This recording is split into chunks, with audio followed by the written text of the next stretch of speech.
Wyoming Territory, 1878. The storm hit the high plains like the wrath of an angry god, turning the summer sky black as pitch and the air thick with driving rain. Nathan Ashford pulled his hat lower against the deluge, his 25-year-old body bent into the wind as his horse struggled through mud that sucked at every step. Lightning cracked across the sky, illuminating the endless grassland in violent white bursts, and in one of those flashes, he saw something that made his heart stop. A child no more than 4 years old, standing alone in the middle of nowhere, her tiny dress plastered to her body, arms wrapped around herself as she screamed into the storm. Nathan spurred his horse forward, his mind racing. What in blazes was a child doing out here alone? The nearest town was 15 miles back, and there was nothing but wilderness ahead. He swung down from his mount before the animal even stopped, sloshing through ankle-deep water to reach her. "Hey there, little one," he called over the thunder, dropping to one knee to meet her terrified eyes. "Where's your mama?" Mama," the child sobbed, pointing west with a shaking hand. "Mama hurt." "Mama not wake up." Ice shot through Nathan's veins. He scooped the girl into his arms, wrapping his oilskin coat around her small body. "Show me where." She pointed again, and Nathan climbed back onto his horse, holding the child secure against his chest as he urged his mount in the direction she indicated. His heart pounded, and not just from the urgency of the situation. This was exactly the kind of complication he had spent 3 years avoiding, getting involved with people, caring about their problems, letting anyone matter to him again. It all led to the same place. Pain, loss, the kind of grief that had nearly destroyed him when his family's ranch burned and took his parents and younger sister with it. The frontier was no place for attachment. You survived alone, or you did not survive at all. That was the truth Nathan had learned in blood and ash. But he could not leave a child and her injured mother to die in a storm. Even he was not that hardened. Another flash of lightning revealed an overturned wagon ahead, one wheel spinning lazily in the wind. Nathan's horse fought him as thunder cracked overhead, but he forced the animal forward. Near the wagon, half hidden in tall grass beaten flat by rain, lay a woman face down in the mud. Nathan dismounted in one fluid motion, passing the child to his saddle and commanding her to hold tight to the horn. He ran to the woman and carefully turned her over, his breath catching despite himself. She was young, maybe 23 or 24, with blonde hair darkened by rain and mud streaking her pale face. Blood ran from a gash on her temple, mixing with rainwater. Her dress, once a proper traveling outfit of deep blue wool, was torn at the shoulder. But even unconscious and battered by the storm, she was beautiful in a way that made Nathan's chest tighten uncomfortably. He pressed 2 fingers to her throat and felt the steady beat of her pulse. Thank God she was alive. "Mama," the little girl cried from the horse. "Your mama is going to be all right," Nathan called back, praying he was telling the truth. He lifted the woman carefully, shocked at how light she felt in his arms, and carried her to his horse. Getting all 3 of them mounted was a challenge that tested every ounce of his horsemanship, but somehow he managed it. The woman slumped against his chest, the child tucked in front of him, and Nathan turned his horse toward the only shelter he knew, his own line shack 3 miles north. The ride seemed to take forever. Rain hammered them without mercy, and the woman remained unconscious, her head resting against Nathan's shoulder. He could feel the warmth of her breath against his neck, proof she still lived, and found himself talking to her even though she could not hear. "Stay with me now," he murmured. "Your little girl needs you, stay with me." The child whimpered, and Nathan realized she was shaking violently with cold despite his coat. He urged his horse faster, though the animal was already giving everything it had. When the dark shape of the line shack finally appeared through sheets of rain, relief flooded through him so intensely it almost hurt. He got them all inside, the small one-room cabin suddenly feeling even smaller with 3 occupants. Nathan laid the woman on his narrow bunk, the only bed, and quickly built up the fire in the potbelly stove. The little girl stood dripping on the rough plank floor, her eyes huge and terrified. "What is your name, sweetheart?" Nathan asked gently, stripping off his wet coat and hanging it on a peg. "Emma," she whispered. "Emma Jane Thompson." Thompson, he filed the name away. Well, Miss Emma Jane, we need to get you out of those wet clothes before you catch your death. I have got a dry shirt that will be like a dress on you. He found one of his work shirts and helped her change, trying to be as proper about it as possible. His hands, used to handling rope and reins, felt clumsy with the small buttons and delicate limbs. When she was dry and wrapped in a blanket near the stove, he turned his attention to her mother. This was harder. Nathan's mouth went dry as he considered the problem. The woman was soaked through, her dress muddy and torn, and if he left her in wet clothes, she could die from the cold. But undressing an unconscious woman felt like a violation, even to save her life. "Mama cold," Emma said softly, and that decided it. Nathan worked with clinical efficiency, keeping his eyes averted as much as possible while he removed the heavy wet dress and layers of petticoats. He found a nightshirt he had never worn, a gift from a well-meaning neighbor lady back when he first took this job, and wrestled the unconscious woman into it. His face burned the entire time, but he kept his touch respectful, medicinal. When she was decent and dry, covered with both his spare blanket and his own buffalo robe, he examined the wound on her head. The bleeding had slowed, and the gash did not look as deep as he had feared. He cleaned it with whiskey, which made her stir and moan softly, then bandaged it with strips torn from a clean undershirt. Her face, clean of mud now, took his breath away. She had fine features, a straight nose, lips that even pale and unconscious seemed to curve naturally toward a smile. Her blonde hair spread across his pillow, shimmered in the firelight like spun gold. Nathan stood abruptly, angry at himself for noticing such things. She was a woman in need of help, nothing more. In a day or two, when the storm passed and she recovered, he would take her and her daughter to town, and that would be the end of it. No entanglement, no risk to the careful walls he had built around what remained of his heart. "Is Mama going to wake up?" Emma asked, her small voice cutting through his thoughts. "I think so," Nathan said, and realized he meant it. Her breathing was steady, her color improving already from the warmth of the fire. "She took a good knock to the head, but she is strong, I can tell." "Mama is the strongest person in the whole world," Emma said with absolute conviction. "Papa said so before he went to heaven." Nathan's chest tightened. So the woman was a widow.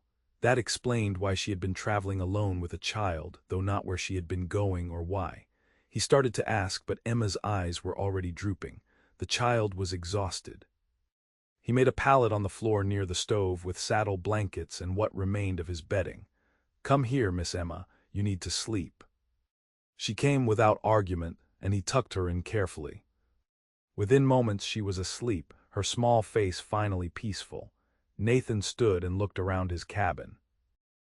Two females in his space, depending on him, needing him. The storm still raged outside, rattling the shutters and howling through every crack in the walls. He was trapped here with them until it passed, trapped with two people whose problems would become his problems if he let them. He should not care. Caring led to loss. Getting involved led to the kind of pain he had sworn never to feel again. But as he watched the woman's chest rise and fall with steady breaths, watched the little girl sleep curled up like a kitten, something shifted in his chest. Something he thought had died in the fire 3 years ago stirred to life, painful and insistent as a healing wound. He settled into the chair he had built himself, the only other furniture in the cabin besides the bunk, and prepared for a long night of watching over two strangers who had stumbled into his carefully ordered life like that storm stumbled over the plains, sudden, unavoidable, and changing everything in its path. The woman woke near dawn. Nathan had dozed in his chair, but came alert the instant he heard the change in her breathing. Her eyelids fluttered and then opened, revealing eyes the color of a summer sky, clear, bright blue that seemed to hold all the warmth the frontier usually lacked. She stared at the rough ceiling for a moment, confusion written across her features, then tried to sit up. Nathan was on his feet and at her side in 2 strides. "Easy now," he said, putting a gentle hand on her shoulder. "You took a blow to the head. You need to move slow." Those blue eyes swung to him, and he watched awareness flood into them. Awareness that she was in a strange place, in a strange bed, with a strange man standing over her. She shrank back and he immediately stepped away, raising his hands. "You are safe," he said quickly. Your wagon overturned in the storm. Your daughter found me, brought me to you. I brought you both here to my line shack. You have been unconscious for near 10 hours. Emma, she gasped, trying again to rise. Where is Emma? Right here, sleeping safe.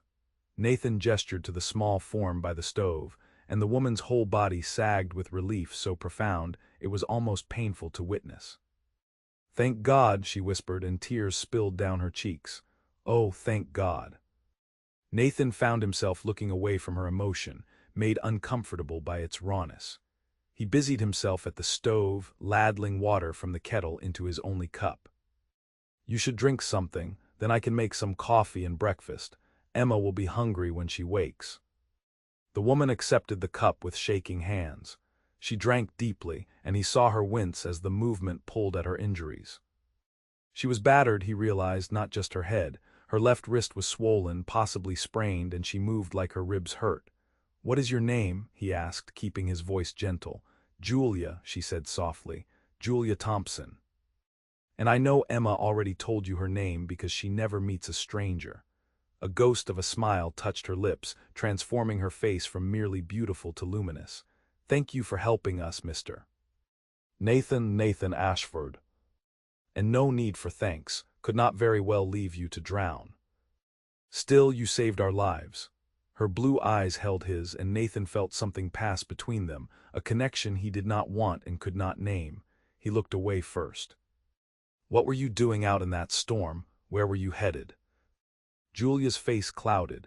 She glanced at her sleeping daughter before answering, her voice barely above a whisper.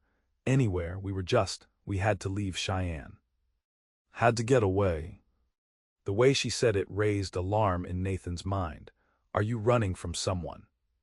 She was quiet for a long moment, then my husband died 8 months ago, cholera.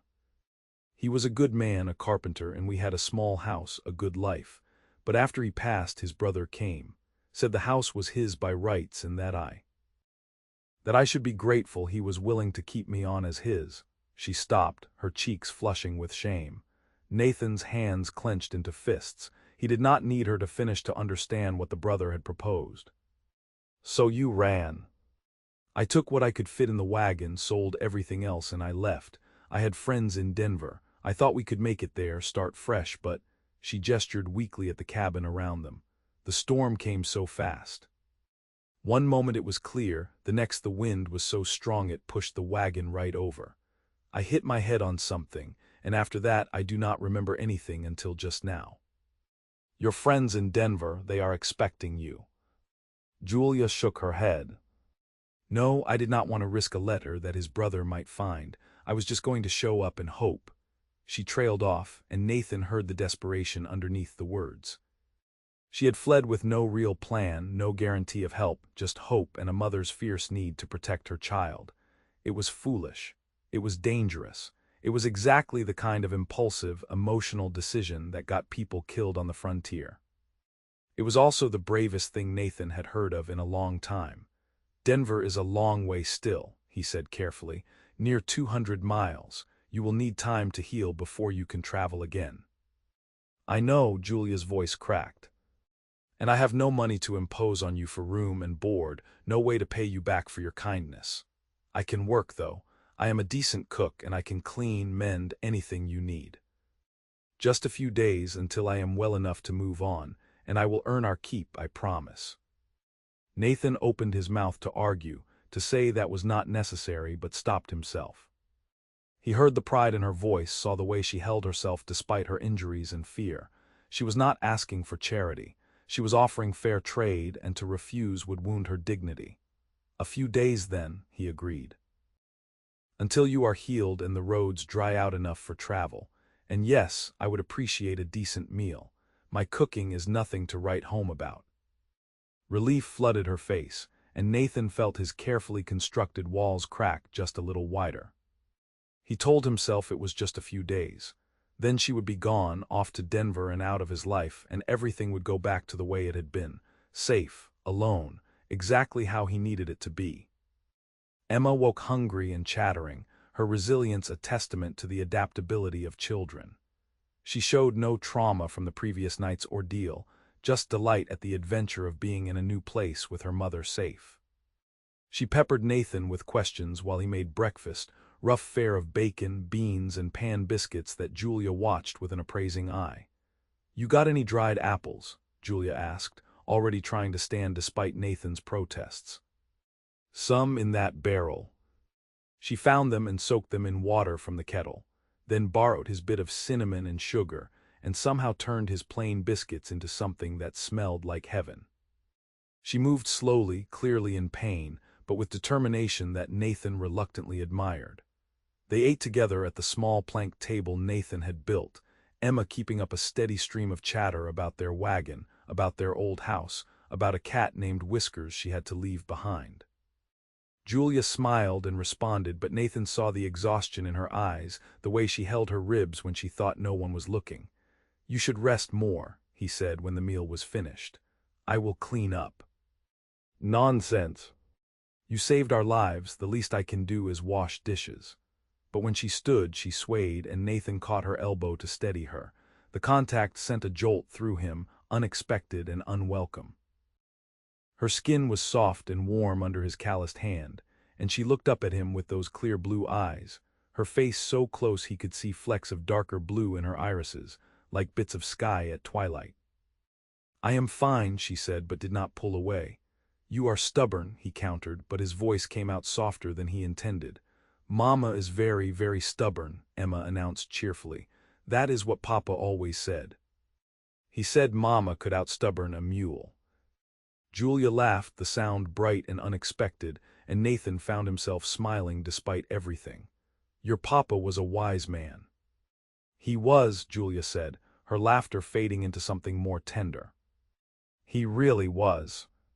Nathan released her arm and stepped back, unsettled by how much he had liked the sound of her laugh, the feel of her near him. "Compromise then. You sit and tell me what to do, and I will wash the dishes." She agreed and directed him through cleanup with a competence that spoke of long practice, making the best of difficult situations. Emma played with a set of carved horses Nathan had whittled during lonely evenings, her imagination turning the rough toys into a grand adventure. The storm continued through that day and into the next night, trapping them all in the small cabin. Nathan had weathered such storms alone before and never minded the isolation. Now, the space seemed simultaneously too small and warmer than it ever had. Julia's presence filled corners he had not realized were empty. Emma's laughter chased out silence he had thought was peace. They fell into a rhythm. Nathan saw to the horse, and the few chickens he kept, brought in wood and water, did the heavy work.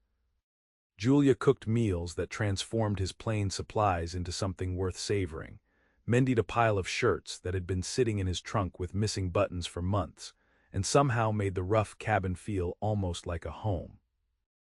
Emma played, helped her mother where she could with a 4-year-old's earnest incompetence, and talked enough for all three of them. By the second night, Nathan found himself telling stories around the fire, tales of drives up from Texas, of wild horses in the mountains, of the time he and another cowhand had to face down a mountain lion with nothing but a lasso and stubborn refusal to die. Emma listened with wide eyes, and Julia smiled, her hands busy with mending but her attention on him. "You have had quite a life for someone so young," she observed. "How old are you, Nathan?" 25 last spring," he said. "You?" 24, so we are nearly the same age, though sometimes I feel ancient." She said it lightly, but he heard the weight behind the words. She had been married, widowed, become a mother, fled for her life. That aged a person faster than years. "You do not look ancient," he said, then felt his face heat as he realized how that sounded. "I mean you look, that is." Julia saved him, her eyes dancing with amusement.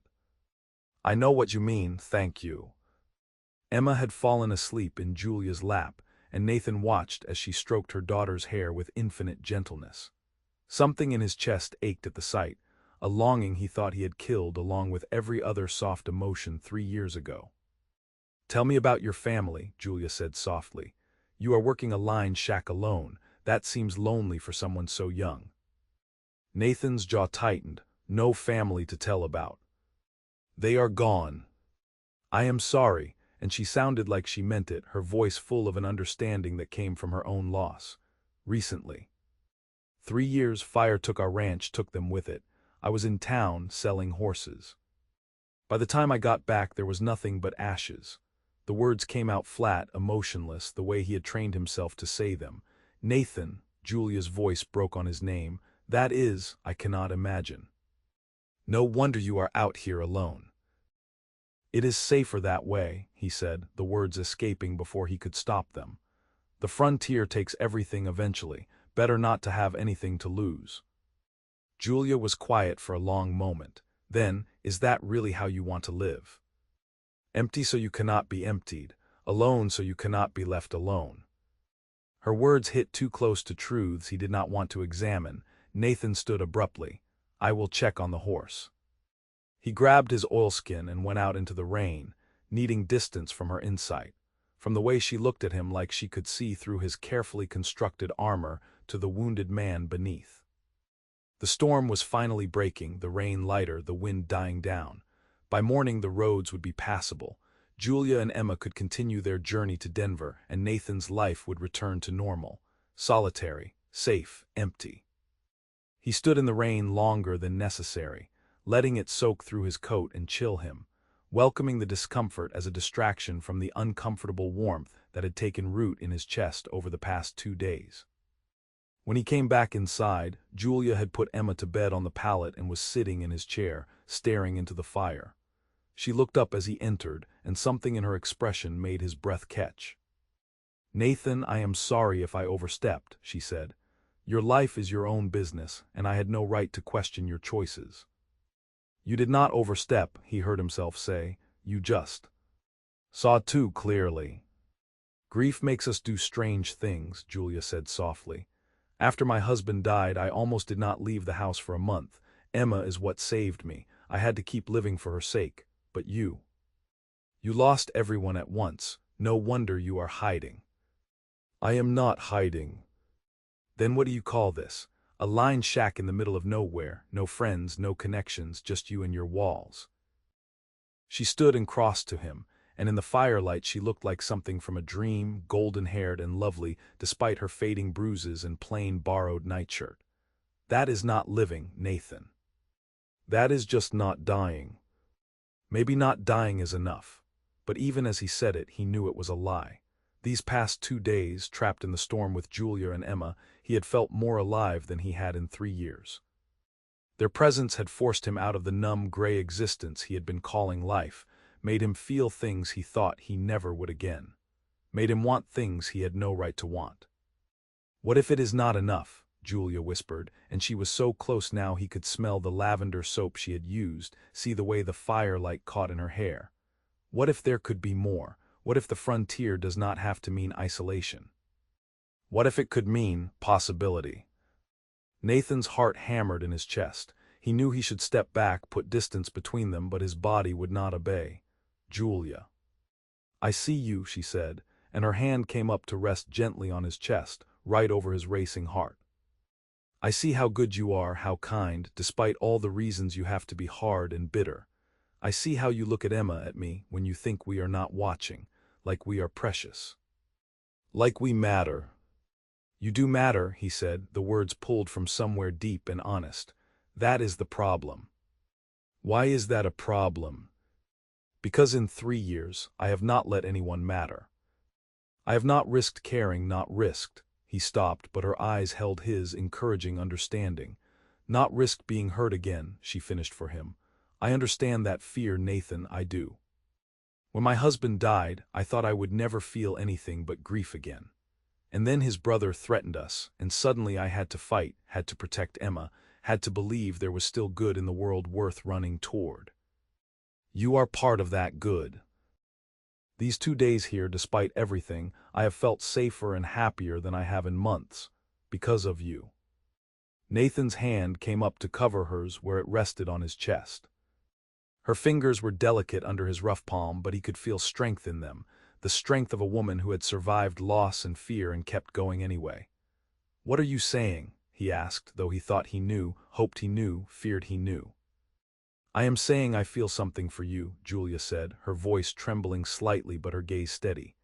I know it is too fast, too improbable, but I cannot deny it. And I think you feel something too. Am I wrong? She was not wrong. That was the terrifying part. In 2 days, this woman and her child had lodged themselves in his heart like arrows, painful and impossible to remove without bleeding out. He wanted her with an intensity that shocked him, wanted not just her body but her laugh, her strength, her presence in his life. He wanted to watch Emma grow up, to protect them both, to build something that mattered. But wanting and having were two different things, and the frontier had a way of destroying the things you loved most. You are not wrong, he admitted, his voice rough. But Julia, I have nothing to offer you. This line shack belongs to the ranch I work for, not me. I have some savings, but not enough to start over, to provide the kind of life you and Emma deserve. And more than that, I am afraid. Afraid that if I let myself love you, if I let you matter, the universe will take you too. Everything I have ever loved has been taken from me. I do not know if I can survive that again. Tears filled Julia's eyes, but she was smiling through them. Oh, Nathan, do you not see? The universe already gave us to you in the middle of a storm when you could have ridden right past, kept yourself safe and separate, but you did not. You risked involvement, risked caring, and here we are, still alive, still together. Maybe that is not the universe taking, but giving. Did you consider that? He had not. For 3 years, he had seen the frontier as a cruel place that gave only to take away, that punished love and rewarded isolation. But Julia's words planted a seed of different understanding. Maybe surviving that fire meant he was meant to be here now, in this moment. Maybe losing his family had led him to this line shack, to this storm, to this woman and child who needed him. Maybe his purpose was not to hide from pain, but to be brave enough to risk it again for something beautiful. I am terrified, he whispered. So am I, Julia said, but I would rather be terrified together than safe and alone. Wouldn't you? And there it was, the question that cut through every defense, every carefully constructed reason why he should let her go. Would he rather be alone and numb, or take the risk of having something, someone, worth losing? Nathan's hand came up to cup Julia's face, his thumb brushing away a tear that had escaped to trail down her cheek. Yes, he said simply. Yes, I would. And then he kissed her, a gentle press of lips that felt like a vow, like a promise that despite the frontier's harshness, despite loss and fear and every reason to stay separate, he was choosing her. Choosing connection, choosing to believe that love might be possible even in this wild, dangerous place. Julia kissed him back with a sweetness that made his chest ache, her arms coming up to wrap around his neck, and for the first time in 3 years, Nathan felt like he was home. They broke apart slowly, reluctantly, both breathing hard. Julia laughed, a sound of pure joy, and rested her forehead against his. I was not expecting this when we fled Cheyenne. I was not expecting this ever, Nathan admitted. But Julia, if we do this, if we try to make this work, I need to do it right. I will not have people thinking poorly of you. When the storm breaks, I will take you to town, not Denver. To the town where I buy supplies. The preacher there is a good man. If you are willing, if you want this too, then I will marry you properly. We will find a place of our own, build a life together. You and me and Emma. Julia pulled back to look at him, her eyes searching his face. Nathan, that is, are you proposing? I guess I am. He felt suddenly awkward, aware of how forward this all was, how fast. I know it is crazy. We have known each other 2 days, but Julia, I have never been more sure of anything. If you need time to think, to be certain, I understand, but I already know, you are what I want. You and Emma both. Yes, Julia said and laughed at his shocked expression. Nathan, I did not flee my brother-in-law and overturn a wagon in a storm just to play it safe now. If you are brave enough to risk this, so am I. Yes, I will marry you. Yes, 1,000 times yes. Nathan kissed her again, deeper this time, pouring into it all the hope and fear and desperate want he had been holding back. When they finally broke apart, both were shaking. I should probably ask Emma's permission too, Nathan said, only half joking. She is part of this. Emma has talked about nothing but you all day when you were outside, Julia said with a smile. I think she already decided you are staying in our lives. And indeed, when Emma woke the next morning to news that Nathan was going to be her new papa, she responded by launching herself into his arms with a squeal of delight that made both adults laugh. The storm broke that morning, leaving the world washed clean and bright. Nathan hitched his horse to pull the overturned wagon upright and found it damaged but repairable. Most of Julia's belongings had survived, packed carefully in the wagon bed. They made the journey to town together, Emma riding in the wagon with her mother while Nathan rode alongside. It took most of the day, and when they arrived, Nathan led them straight to Preacher Morrison's small church on the edge of town.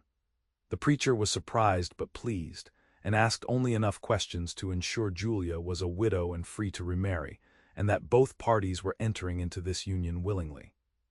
Satisfied with their answers, he agreed to perform the ceremony the next morning, giving them one night to be absolutely certain of their decision. Nathan used his savings to rent 2 rooms at the boarding house, one for Julia and Emma, one for himself. Proper, respectable, though every instinct screamed at him to stay close, to protect them. That night, lying in an unfamiliar bed and staring at the ceiling, Nathan had time to doubt. Time to wonder if he was being a fool, rushing into marriage with a woman he barely knew, taking on responsibility for a child who was not his, risking his heart again when he had sworn never to do so. But then he remembered Julia's smile, Emma's laugh, the way the line shack had felt with them in it, warm, alive, full of possibility. He remembered Julia's words, "That is not living, that is just not dying." He did not want to just not die anymore.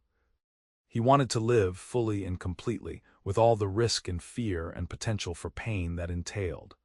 Because the alternative was the gray existence he had been enduring, and he could not go back to that.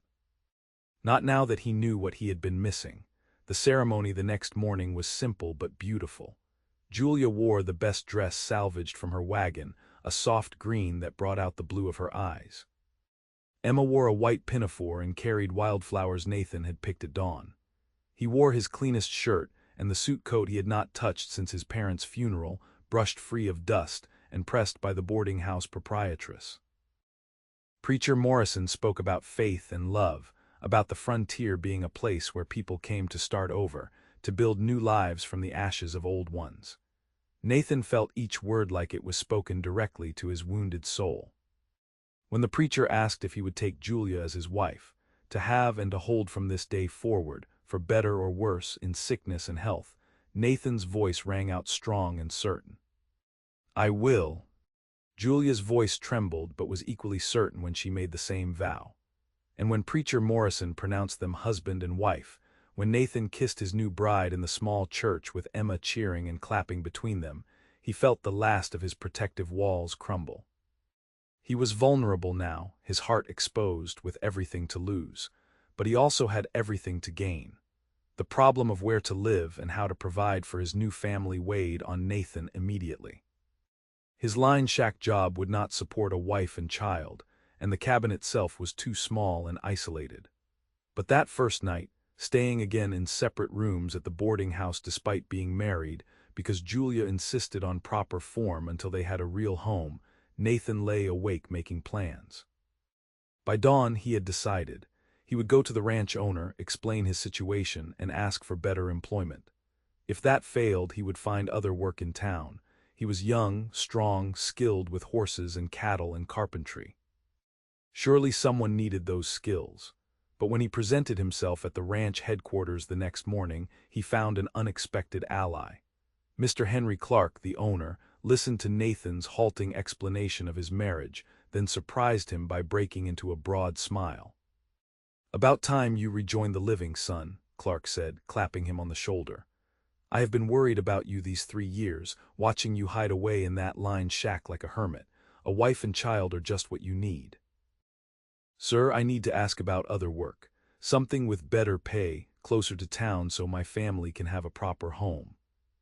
Clark nodded thoughtfully. "I might have something. My foreman is getting old, wants to retire. I have been looking for someone younger to take over, someone who knows horses and cattle, who can handle men but treats them fair. someone I can trust.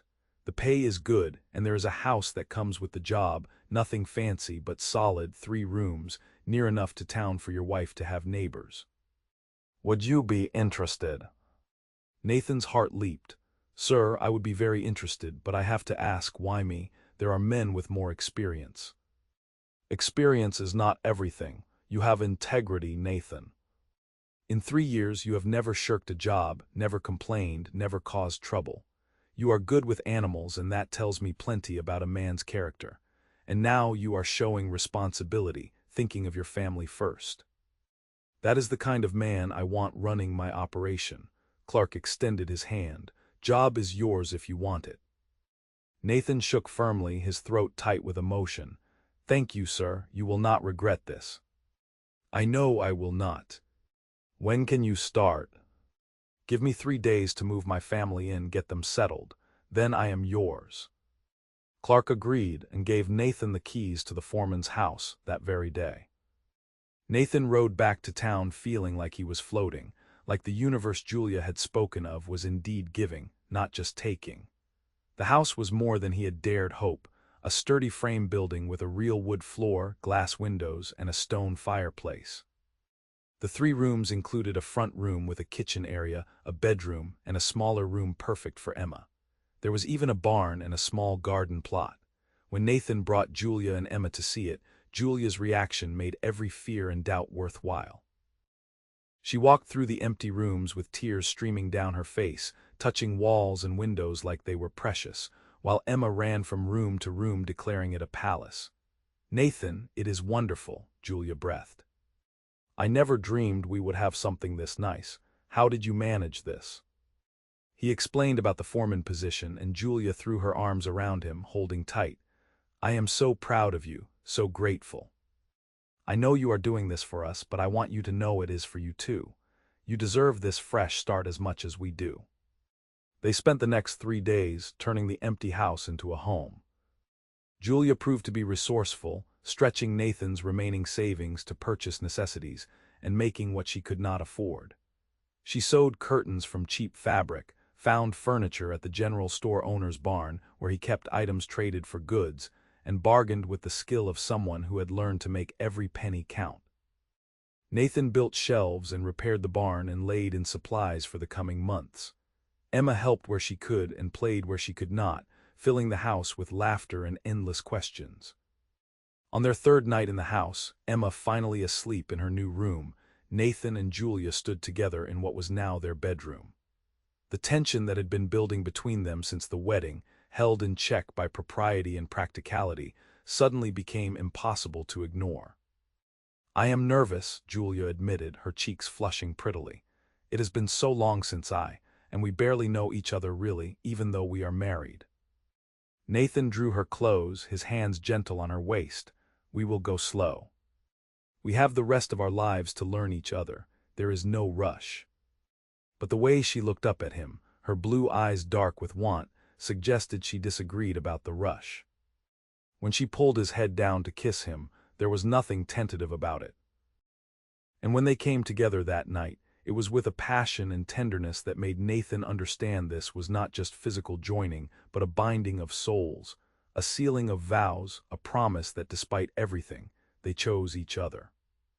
Afterward, lying tangled together in their bed, Julia's head on his chest and her fingers tracing idle patterns on his skin, Nathan felt peace settle into his bones. Real peace, not the numbness he had been mistaking for it all these years. I love you, he whispered into the darkness, the words new and terrifying and absolutely true. Julia propped herself up to look at him, her hair falling around her face like a golden curtain. I love you too. I think I started loving you the moment I woke up and saw you watching over Emma, protecting her like she was already yours. She is mine now, Nathan said. Both of you are, and I am going to spend the rest of my life making sure you never regret that wagon overturning in that storm. Julia laughed and kissed him again. That storm was the best thing that ever happened to me. Nathan started his new job as foreman, and quickly proved Clark's faith in him was well-founded. He knew cattle and horses, knew how to talk to men and earn their respect without bullying or bravado. The ranch hands responded well to his leadership, and within weeks, Clark was telling anyone who would listen that hiring Nathan Ashford was the best decision he had made in years. Julia thrived too. She made friends with the neighboring ranch wives, joined the church ladies' auxiliary, and transformed their house into a home that people remarked on for its warmth and welcome. She took in sewing to earn extra money, and proved so skilled that soon she had more work than she could handle.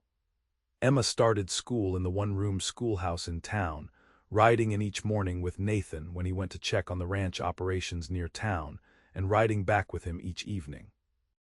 She was bright and social, making friends easily, and the teacher told Julia she was a joy to have in class. 6 months into the marriage, on a cold November evening, Julia told Nathan she was expecting a child.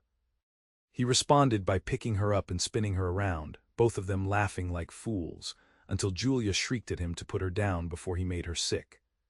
That night they lay in bed and talked about names, about whether it would be a boy or girl, about how Emma would be a wonderful big sister. Nathan's hand rested on Julia's still flat belly, marveling that his child grew there, that he was going to be a father. "Are you happy?" Julia asked softly.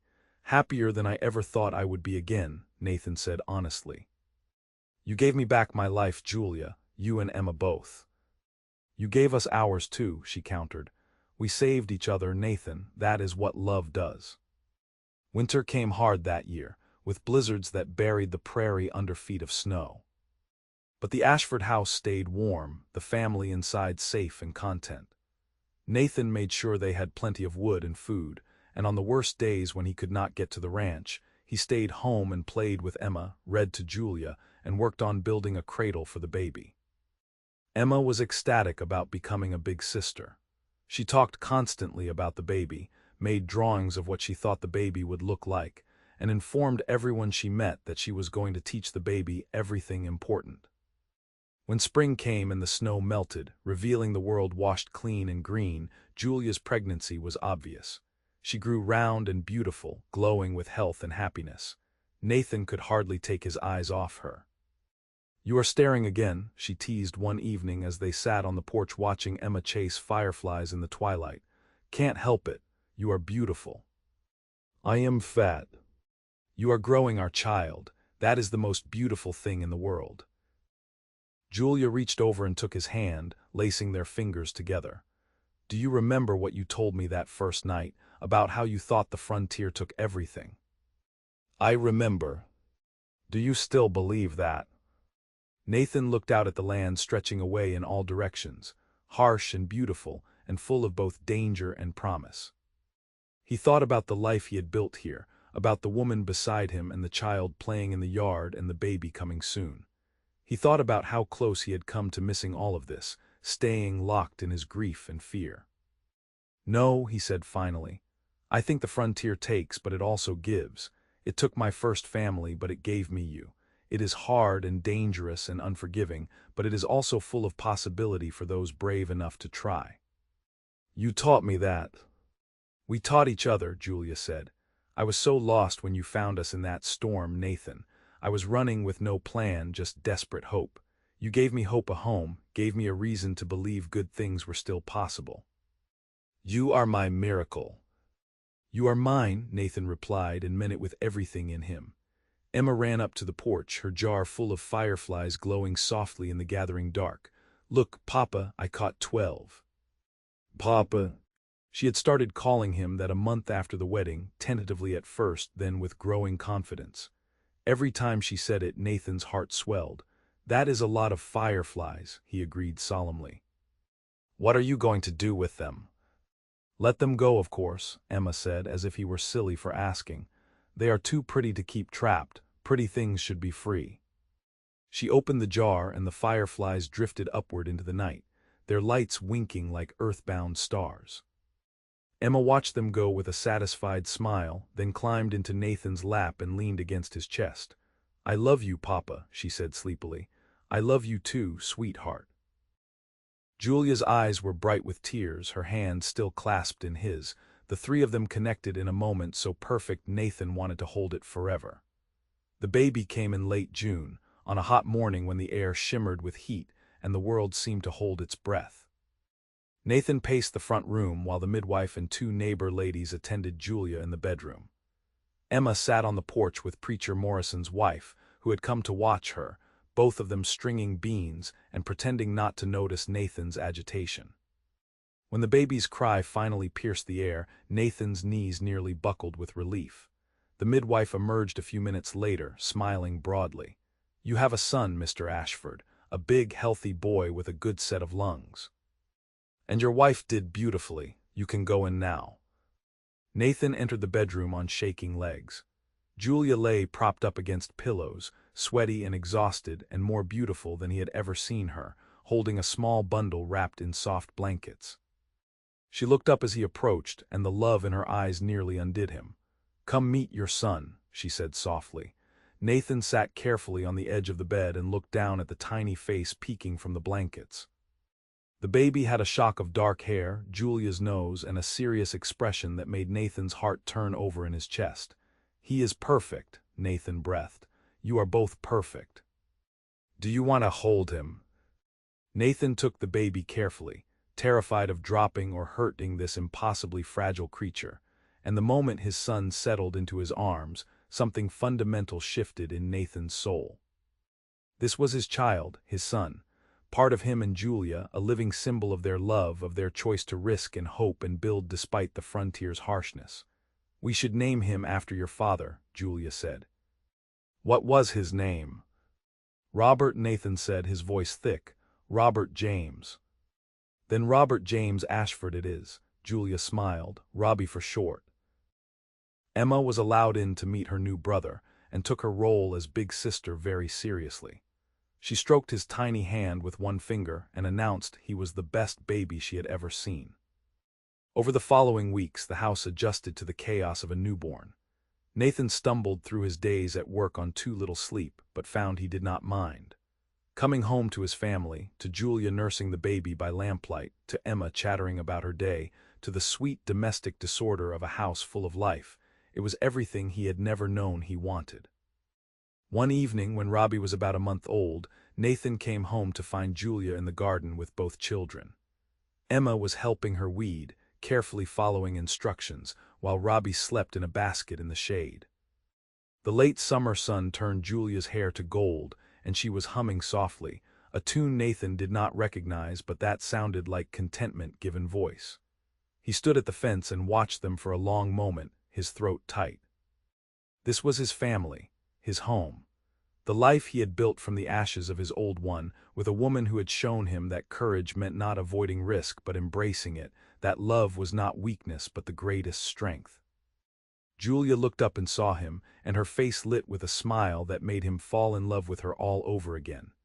She stood and came to the fence, wiping her hands on her apron. "You are home early." Finished what needed doing and could not wait to get back to you all. Nathan pulled her close and kissed her, not caring if the neighbors saw. "I love you, Julia Ashford." "I love you too, Nathan Ashford." She leaned her head on his shoulder and they stood there together, watching their children, the sun warm on their faces and the future stretching out before them full of promise. The years passed in a blur of work and love, and watching their family grow. Emma grew tall and clever, eventually heading off to a teaching college back east, though she came home every summer to help on the ranch and kiss her parents and younger siblings. Because there were more children after Robbie, 2 more sons and a daughter, the house bursting with noise and life. Nathan thrived as foreman, and when Mr. Clark retired, he sold the ranch to Nathan at a price that was more than generous, saying he would rather see it in the hands of a man who would love the land than someone just looking to profit. Nathan worked that land with everything in him, building the ranch into one of the most successful operations in the territory. But more than his success with cattle or horses or land, Nathan was proud of his family. Proud of Julia, who continued to be his partner in every sense, whose strength and wisdom guided them through droughts and hard winters and all the challenges the frontier threw at them. Proud of his children, who grew strong and kind and capable, who knew they were loved beyond measure. On their 25th wedding anniversary, Nathan took Julia back to the line shack where he had first brought her, and Emma that stormy night so long ago. The place was falling down now, unused for years, but they picked their way inside carefully, holding hands. "Remember how scared we both were," Julia said, looking around at the tiny space that had once sheltered them.